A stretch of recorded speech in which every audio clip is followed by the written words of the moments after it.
Well, hi, everybody, and welcome into the Brownwood Lions Coaches Show. And we are happy to have back in the hot seat here at Gordonwood Stadium, Brownwood Lions head football coach and athletic director Sammy Burnett. How are you, Coach? I'm glad to be home, Carl. How are you? I'm glad that you're home, too. I'm glad to be home. I'm doing okay. Good. You know, it's kind of funny. I was watching the intro, as I always do. We saw a little cross-country, volleyball, and football. 6 weeks from today, it all begins. That's right. Working really hard. You know, we just completed our 7-on-7 season. Went to College Station last weekend. Went 1-3 in those games, which if you know me well enough, you know I'm not a 7-on-7 fan. There was some, you know, we showed up first game, didn't really show up, didn't get out of the car. We had about 6 opportunities the first half to score touchdowns, and just didn't make plays. And then defense played extremely well throughout the whole week, or the whole weekend. Turned around the second game, played a good Smithville team and played really well and beat them. Turned around game 3, played Silsby, who was extremely strong. I mean, very strong kid. They had a receiver going to Alabama. Defense played outstanding. Offense played really well. Difference in that ball game was a pick 6. Receiver stopped running route, threw the ball, stopped running route, kid picked it, ran in for a touchdown. Difference in the ball game. At the end of the game, we had a chance to win it even. I thought our team showed great composure. There was a lot of adversity at that moment with an official and with the other team, and our kids just stayed poised and tried to execute and get in. Didn't catch the ball, but I thought there was growth right there. I liked the way our kids responded to the adversity they were facing at the time. They didn't panic. They just went out there and tried to execute and tried to stay under control. And then on Friday morning, we played a Lago Vista team that we should have beat 10 out of 10 times, and they wound up beating us 13-7. Just same thing. I mean, in 7-on-7, the bottom line is you got to make plays. You got to throw and catch. You can't miss opportunities, and we did that. We missed several opportunities, and we didn't win those games. But what we've learned from that is what's important. Don't care about the record. It means nothing. What we learned from, I saw Ike Hall grow as a quarterback. I saw the game slow down for him. I saw him starting to put balls in windows that receivers weren't in yet, but yet knowing that they're going to get in those windows and catch the ball. We call that throwing receivers open. You know, just getting the ball out. Seeing leverage on defenses and putting the ball in the spot for our receivers to make plays. I saw Jordan Leach grow. I saw him make a lot of plays in the last game that we weren't successful against Lago Vista, but I saw Jordan Leach make multiple plays that just grow from him. Saw some good things from Marcelo Hooker, who hadn't been playing much offense for us, but I don't know, you know how kids are. They get in there and all of a sudden he's our fade guy or our short fade guy in the end zone, and he goes up and mosses a kid and one-hands it. And matter of fact, it's a kid that's going to Alabama and made an outstanding one-handed catch. And so I saw some things there, you know, some spot play from him on the offensive side, you know, may happen. Case Markham made lots of plays. Of course, Jason Jackson did really well. Braden Dobb, offense did really well. And across the board defensively, I thought we really played well. Noah Barron and Colton McMillan in the back end, along with I'm going to draw a blank now. Marcelo Hooker played corner. Jake Chaton played a lot of that middle safety.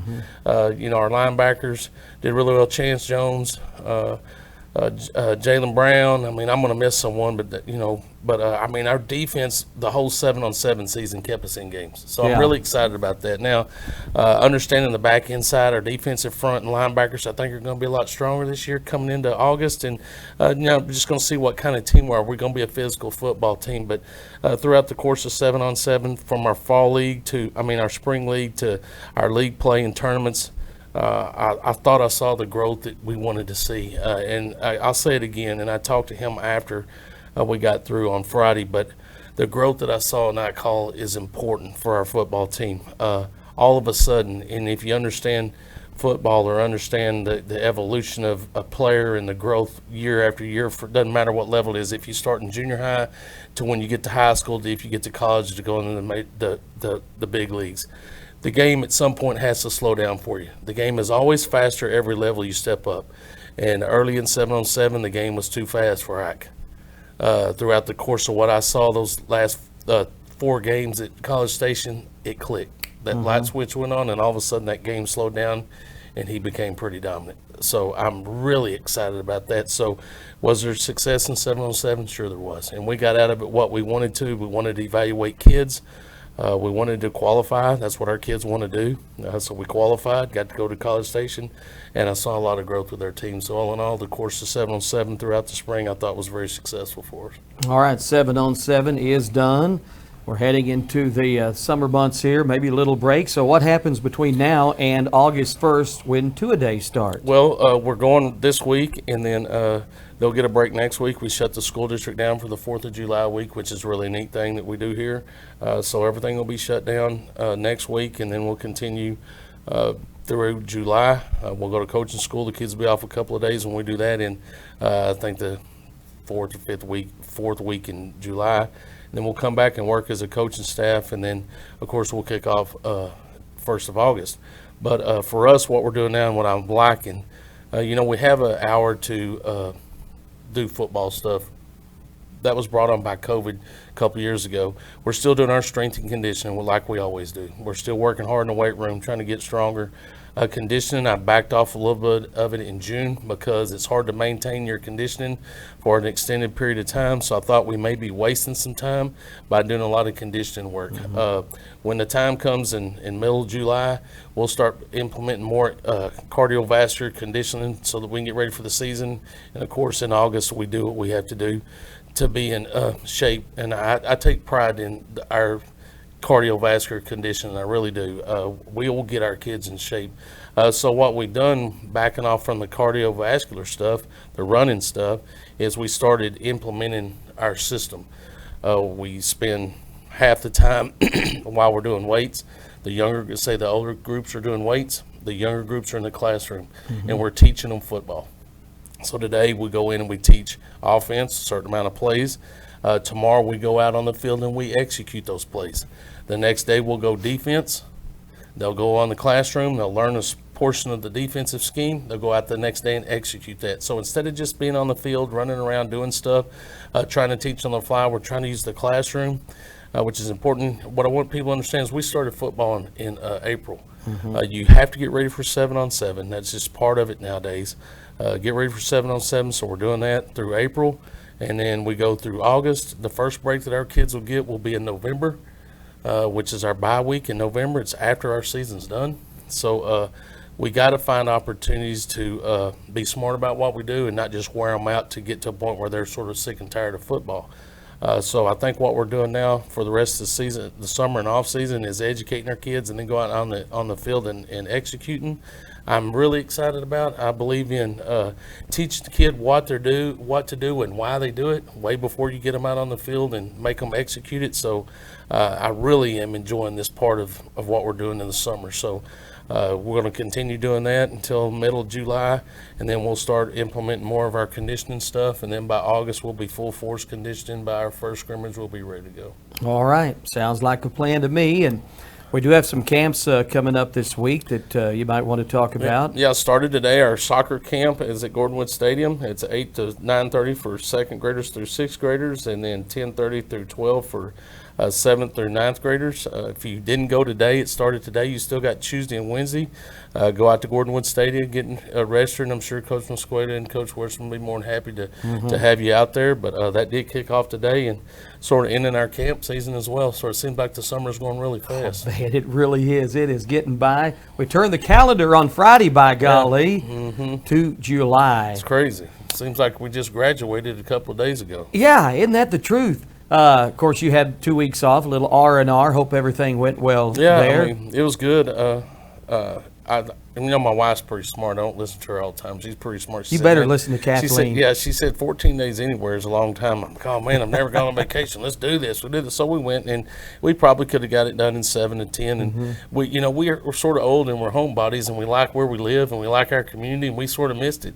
But we had a great time. My brother and his wife showed us around Costa Rica, and were great tour guides, and put us on great food and great atmosphere and great environment, and got to see a lot of things. Got to see, we got to see the parrots, and we got to see the sloths, and we got to see the monkeys in their natural environment. It wasn't going to a park. Matter of fact, we're driving down the road, and I'm just looking out the windows. I'm spending all my time looking out the window, and they're going along one of those highline wires is a sloth, and I just Oh, wow. blew up. Sloth. We stopped and looked at it, and that sloth stopped walking. I don't know if you call it walking. They hang upside down and cruise.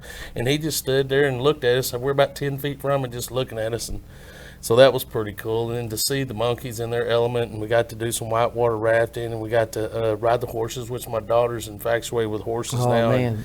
And she loves them, and she wanted to ride a horse on the beach and got to do that. So we got to do some really neat things and see a part of the world that we never thought we'd have an opportunity to see before. So we're thankful to Hardy and Gabby for giving us the opportunity to do that. And yet we're glad to be home. So it's good. I got some friends that say they're going to Costa Rica. They've never been, and they wanted some tips. And I said, call Sammy Burnett. Maybe he can help you out. We went all over the country. I'm telling you, we went to the Caribbean side and stayed there. Then we went to the Pacific side and stayed there, and got to go through past the volcano, right past it. They have a live volcano. Got to go to Baldy. Got to experience a whole lot. Got real educated on the culture and the food and all that. And real pleasant people. You know, their motto is Pura Vida, which is pure life, and that's how they live. We can learn a lot. They don't get frustrated about anything. Wow. It's crazy. The traffic is not very good. And it doesn't bother them. You know, we have road rage and all that over in the United States. Over there, it's like, hey, man, it is what it is. Let's just enjoy life, and it's not a big deal. And so I learned a lot about that too. So, how much is gasoline there? I think is it I higher paid. than here? I think I paid $6.30 a gallon. Is what in American dollars is what I wound up paying. Gotcha. Well, anyway, glad you're back. I glad to appreciate be Coach back. Jones and Coach Denard. They each did 2 shows filling in for you. Me too. They, you can tell, you know, with them and the rest of our coaching staff, we got a highly intelligent, highly motivated, highly experienced coaching staff, and I never was concerned about what was going on when I was gone, because we have such great leadership in our athletic program, and that's on the boys and girls side all the way across. So yet I'm excited to be back home. I miss family. You know, they're my family too, so I'm glad to be back to work, and I'm really excited to be back to work. I bet. I like doing what I do. Yeah, I understand that for sure. We've got some new coaches. You're planning to bring some of those in the coming weeks. Well, let's talk about them just a second. You know, we got Caleb Hill. He's coming to us from Corsicana. He was a Brenham boy, played with Coach West and Coach Harris and Coach Mauser. Had a real good baseball connection with Coach Harris, and we brought him over. He's going to coach our quarterbacks. He's been a guy that he played quarterback at Montana, in Montana, the state of Montana. Really big guy, really knowledgeable about what he does. He's worked for Air It Out for a long period of time, and the opportunity to get him, to me, was like, hey, we're getting an Air It Out coach every day to coach our kids at all levels. So I'm excited about the development and the maturation of our quarterbacks from the young age to when they get to, you know, their junior and senior year, and to have someone to just work without call and to help develop him is really important. He's going to coach baseball and coach the pitchers for us, so excited to have him. Of course, Ryan Jackson's coming to us from Odessa. He's going to coach our receivers. He's filling in for Coach Howard. Really like him and his demeanor, the way he works with kids. Already got to see it at camp. Extremely knowledgeable guy. He's also going to be our head track coach. Has been a head track coach for a long time. Has already been talking to Coach Howard and getting all the information that he needs to get the Blue Bonnets going. He's showing a lot of maturity in the positions that he's holding already, and not waiting for someone to do something. He's being real proactive in getting the information that he needs to be successful. So excited about him. And then we were able to, so second time around this summer, I hit him up the first time and then went back and got him the second time. But Marvin Wilson's going to join us. He's going to be our defensive coordinator. He's going to fill in the spot that Coach Mauser vacated when he went to Giddens. He's going to work with Coach Jones just like Coach Mauser did. He'll coach our defensive line, and we're really excited to have Marvin. All right, got some good new coaches in Marvin, and I look forward to visiting with some of them as we go along here the next few weeks before we get to the two-a-days. All right, man, what else sports-wise before we get to our NASCAR update, which we've missed the past couple of weeks? I don't know that we'll have anything else going on in the sports world other than how about Ole Miss thumping on the Oklahoma Sooners. And I know Richard Perez is a Sooners fan. I saw his pictures with you. He came in with the baby girl, and I saw his shirt. Bless his heart. Yeah. I'm sorry he has to wear that shirt around, but I was cheering. He knows that I'm not an OU fan. But I was cheering for Ole Miss. You know, they were the last team selected into the playoffs and wound up winning that sucker. So congratulations to Ole Miss. Those were some great baseball games. Yeah, won it in 2 games. Yeah, back-to-back home runs. I was sitting there going, man. wow. It's good stuff. Absolutely. So them. Oh, and the Avalanche win the Stanley Cup in hockey. If you're into that. Okay. That's kind of what I said this morning. I've never been to a professional hockey game, nor any hockey game, as a matter of fact. I skated one time with my oldest daughter when she was younger and about wore me out. But my little brother has been to several Dallas Stars games, and he says it's like watching football on ice. Yeah. So those guys are big. So it's something I probably would enjoy if I got into it. It's kind of like NASCAR. You know, you were telling me you weren't really into NASCAR. You went and you got hooked. Hockey could be the same way. I was going to say the exact same thing. He said if you ever go and watch a game, you'll be hooked. Okay. Sort of like NASCAR. Let's go watch some hockey then. Great minds think alike. I was going to say the same thing. Yeah, let's go. We ought to load up and go watch a hockey game. I would be willing to do that. Go watch a Stars game. Yep. I think it'd be fun. It would be. I bet it would be real fun. I know people that went. Our good friend Cody Coyle, that does some work for us, went not too long ago and said they had a blast with the kids. I bet it would be fun. I've watched it enough to understand a little bit about the game. Sort of like soccer. Started watching on TV to educate myself and got sort of hooked on watching on TV, man. Those guys, the professional soccer players, got like 4 hands. Oh, they don't have feet. They got hands, man. Their feet are amazing at what they do with that soccer ball. You know, we did our video with Coach Musqueda at the girls' soccer camp a couple of weeks ago. She put me in the goal to try to. I have a lot more respect for those goalies. That's true. When you see a 2-1 game, I'm wondering how, because that goal is wide and you got to cover a lot of ground. Mm-hmm. And they kick the ball extremely fast. And I have more respect now for those goalies. In soccer. Absolutely. Yeah. I don't have any respect for a hockey goalie. He's 6'7", 300 pounds, and he's sitting in a dang trash can. Right. I'm like, dude, there's no room to hit the ball or the puck. I'm like, how they score in hockey is sort of amazing. Me too. They got big old leg things on. No, they do, man. Pads and gloves. Arm pads are about this big. Yeah, it's crazy. All right. NASCAR. Hey, Chase Elliott picked up a win yesterday. What do you think? I'm sort of still upset. Now, Randy was saying this morning your guy was in like second place before he decided to change tires. He was in first place for a long time, and his tires wore out, and then they went and got the pits. Come back out, Chase Elliott was leading. Kyle Busch was second. It was a good race, and Chase would take off. Kyle would catch him back and forth. The next thing you know, they have a late yellow, and with like 4 laps left, and he goes in and gets 2 tires, and instead of finishing first or second, he finished 20th. So I wasn't really pleased. I bet that him and the guy pit boss is not real happy. I mean, that wasn't a good decision on their part. Chase Elliott ran a great race, though, so it's not. He's a good dude. I like Chase. That's one of the Stars guys, too, so congratulations to Chase getting the win. And how about the week before at Sonoma? Daniel Suarez got his first win. Yes, we did talk about that. Trackhouse Racing, man, they're solid. Trackhouse Racing. They are solid. How did your guy finish yesterday, Star? 4th, I think. Well, okay, that's not bad. A lot of people thought he would win. Yeah, he had a couple of struggles, but he didn't really have the card. He was always hanging around that 4th spot. But, Kyle Busch started DL. He wrecked his car, started 36 and came all the way to the front, and I thought he was going to win it. But, like I said, he didn't. But I know they're not happy. They could have taken another second-place finish just by staying out, but man, wasn't a good decision. Do they race on the 4th weekend, this weekend? They wait. Isn't it another road course, Star? Yeah. I'm not a great road course fan. No. Yeah. They're sort of boring, but I watch it sometimes, but they're boring. Yeah, they're barely going 100 miles an hour. Yeah, and then they slow down and turn. It's the need for speed. Yeah. Road America. Oh. Yeah. So, yeah, it's not like the super speedways and all that where they're 4 wide or 3 wide and they're 200 miles an hour this far apart. And it's sort of like watching. Yeah, I know. All right.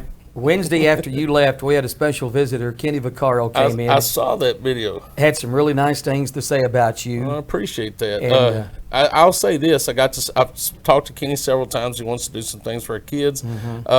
He came to 7-on-7 the first day, and, man, I was very appreciative. He was out there helping our kids. He's a guy that played in the league. Everybody knows that, but he understands defense. He understands what we're trying to do. He talked to Coach Jones a little bit, so he was helping on the sideline with our kids. And he was there. Kevin was there with him. They were doing some video. I guess they're going to do something for the kids. But, man, I was really appreciative of him being out there just talking to our kids and bringing his knowledge out there and spending his time and his money as both his boys were there, having a good time. The effort for them just to show up and come be with our kids was really special for us. So really thankful to him for that. And he's a guy that wants to give back to this community. Well, he really does, and I appreciate Kenny. Kevin did put together a video that's really cool. Our interview, plus he's put some of the kids in there with it. He was able to clip that in there, and it's a really cool video. Well, when I was in Costa Rica, if I got to Wi-Fi, I could use my phone. So I started watching a little bit of that. I didn't get to the whole thing, but I popped up and I got to watch a little bit of that, and that was pretty cool for him to come in and do. Yeah, I know the kids really appreciated him coming by. All right, great stuff today, Coach. Is there anything we've missed athletic-wise or otherwise? I don't think so, but there probably is. Knowing me and my age, I probably forgot something, but I thought we did a good job covering everything. So what was your favorite cuisine over those 2 weeks in Costa Rica? What was the specialty? Something different that you ate that you say, man, that's good. I've never eaten it before, but I ate it for the first time. I had a whole red snapper. That with shrimp on the top. That I'm a fish lover, and I thought that was pretty dang good. Whole snapper, everything. Yeah, the whole fish. Now I didn't eat the eyeballs and all that, Yeah, but some they do. Costa Ricans do, but I didn't. But I ate the meat. It was really, really good. So that was probably my favorite thing. Of course, their staple or their tradition is gallo pinto, which is rice and beans, and you usually have some form of plantain or yucca or I'm gonna draw a blank now, the banana. Anyway, and you have a form of meat, whether it's a piece of sausage, whether it's a type of beef that has like a stew meat in it. But that was really good. I ate that a lot. In the morning, like in the hotel we stayed in, where we go and you get a waffle and you get yogurt and you get cereal and you get eggs and bacon and sausage and that kind of stuff. There you get rice and beans, pintagallo, you get their sausage, and you get some form of plantain or something like that. So For breakfast. Neat. Yeah, being in their hotel and their food is what you're getting. Now, they did have waffles. Okay. My wife and my daughter did tear up the waffle section. Now, do they have fast food places like you see at McDonald's? Yes, they have McDonald's and Kentucky Fried Chicken and Taco Bell and all that, but it's expensive there because that's imported into their country, and it doesn't taste the same. We ate at Denny's, and I was like, here's the other thing. I ordered 3 hamburgers. 2 of the 3 hamburgers had chicken on them. Oh, wow. You have to tell them you want beef or chicken. Oh, wow. So 2 of the hamburgers I got weren't hamburgers, they're chicken, and then they also have a piece of ham on them. Oh, so it's ham and chicken. So that was different too. Goodness. Their ketchup is a different flavor, so it's a little different taste. But like I said, we went to Denny's that second night or the last night we were there and ate there. I got a hamburger and French fries that came out to be chicken and French fries. And, I don't know what the girls ate, but they do have them. I was trying to think. I did see a Walmart in San Jose. Didn't get to go in it, but I did see a Walmart. So I saw some Walmart products on other shelves, but they do have in the bigger towns. They do, or in San Jose, which is the capital. I think they did have. I did see Kentucky Fried Chicken, Taco Bell, and Burger King, and things like that. I bet chicken's pretty popular. Chicken was real popular. Pork's popular and as well. Seafood. Yeah. You lost Star at Red Snapper. She started drooling, and because I know how much she loves seafood. Oh, I'm a seafood lover. Now, we had a lot of ceviche. Their ceviche's really good. I had I had a heart of palm ceviche. Oh. That was extremely good. I never had heart of palm. I've seen it on TV before. I don't even know what ceviche is. Oh, yeah. He's like, oh, that sounds good. That's good. I've seen it on TV and shows where they eat heart of palm, but I never had it. But a guy was selling it, and I bought some, and we had that. And then my Hardy's mother-in-law made heart of palm ceviche, and it was excellent. Okay, heart of palm ceviche. I hear a Taco Tuesday maybe ceviche, Carl, is just some form of fish, meat. They had marlin ceviche. You can have all kinds of fish, but it's not cooked. The lime and the citrus they put in it is what cooks the meat or makes the meat not raw, I guess. But it's really good. Any fishing? Any what? Did you do any fishing? No, I had an opportunity. Hardy went fishing with a friend. I just didn't want to go. I didn't want to try to learn how to fly fish in a short amount of time and go, and I was tired. But he got to go. I didn't catch anything, but he did go. So it was good for him. We got to go. They have beautiful rivers. Oh, wow. Everywhere. Man. It's a beautiful place. All right. I'd like to visit sometime. Costa Rica. Here you go. All right. Good stuff, Coach. Yeah. Glad I'd like to visit anywhere right now. I bet you would. Star knows about my vacations of the past. Yep. All right, Coach, good stuff today. Anything else? Yeah, I want to make sure to thank those that make this show possible. Auto Glass Magic, Burner Auto Group, Syntex Body and Paint, Syntex Equipment Sales, Citizens National Bank, Dan Hill Containers, Dr. Bon Young, Dr. Pepper Bottling Company, Edward Jones Investment, Henrik Medical, Howard Enterprises, Humphrey Peets, Landmark Life, MC Bank, Painter and Johnson Associates, Smith and Sharp Agency, Sonic Drive-In, Stanley Chrysler, Texas Bank, Weldon Wilson Electric, Western Bank, and Willie's Tees. Coach, welcome back. We'll see you again on Wednesday. I'm glad to be back, and I'll be here on Wednesday. Excited. Brownwood Lions head football coach, athletic director Sammy Burnett. Coaches show every Monday and Wednesday at this time here on 101.3 KOXC, KOXC.com, and on the KOXC KBWD Facebook.